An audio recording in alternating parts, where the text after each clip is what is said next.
Proudly, she wore the uniform, serving her country for 20 years before retiring from the Navy in 2008.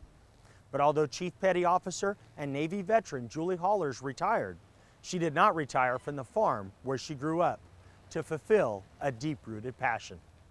Hi, I'm Joey Gonsalves with Agstories, and this is her story. I grew up like a tomboy. I guess I was a total tomboy. But hard work and getting dirty does not bother me one bit.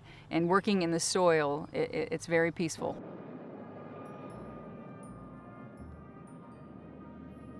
So my junior year, I started talking to different recruiters. And then my senior year, February, I turned 18 in my senior year, and my mother told me not to.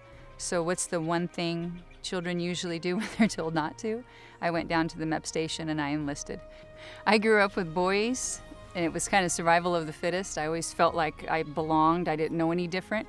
I know a lot of women would struggle or have issues, and for me, it was no different than working with my cousin across the street. As a female, you kind of take two directions. You either stand out or you go the other direction. I was lucky enough to stand out. So with that tour, I was in charge of a small crew on the flight deck where we troubleshot FA-18 Super Hornets, 2003 during the OEF-OAF war. And with that, I was able to get Sea Sailor of the Year for VFA 115, and I was in the top 5 for ComNav Air Pac Sea Sailor of the Year.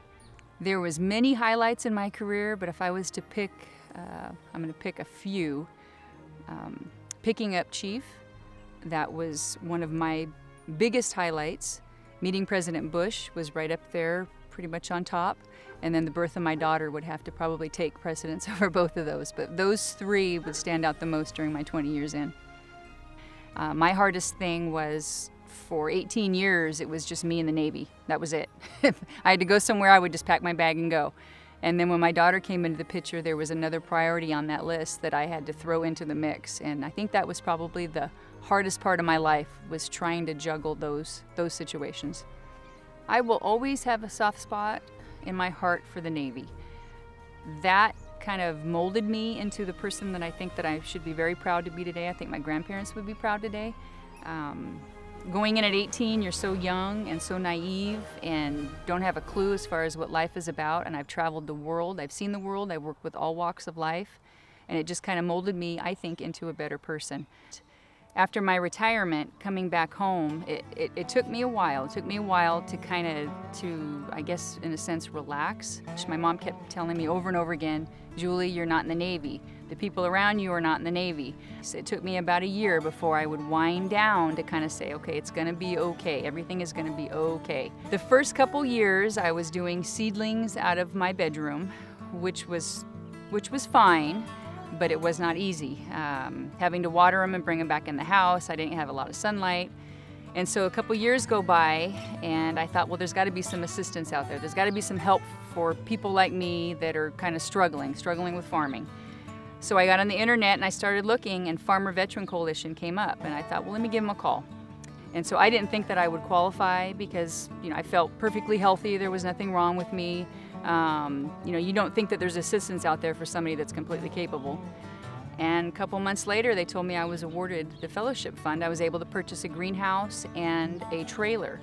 The Farmer Veteran Coalition is a nationwide nonprofit that has about 7,000 members.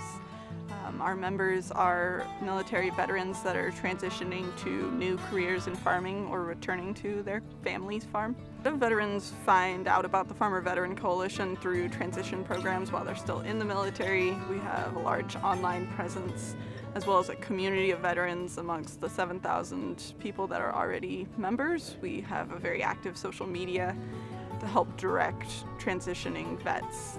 This property for me is more than just property. Somebody had asked me, well, do you intend to continue farming? Well, I don't think that I have a choice, and not in a sense that I don't want to, in a sense that I know this is my life.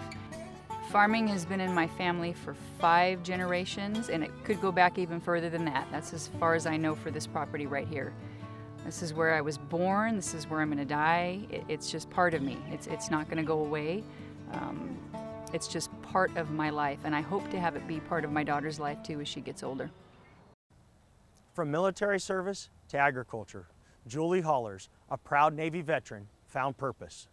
From an old way of life for a new beginning on the farm. Thanks for your service, Julie. I'm Joey Gonsalves, and as usual, thanks for watching. And always remember, a little dirt on your hands is a good thing.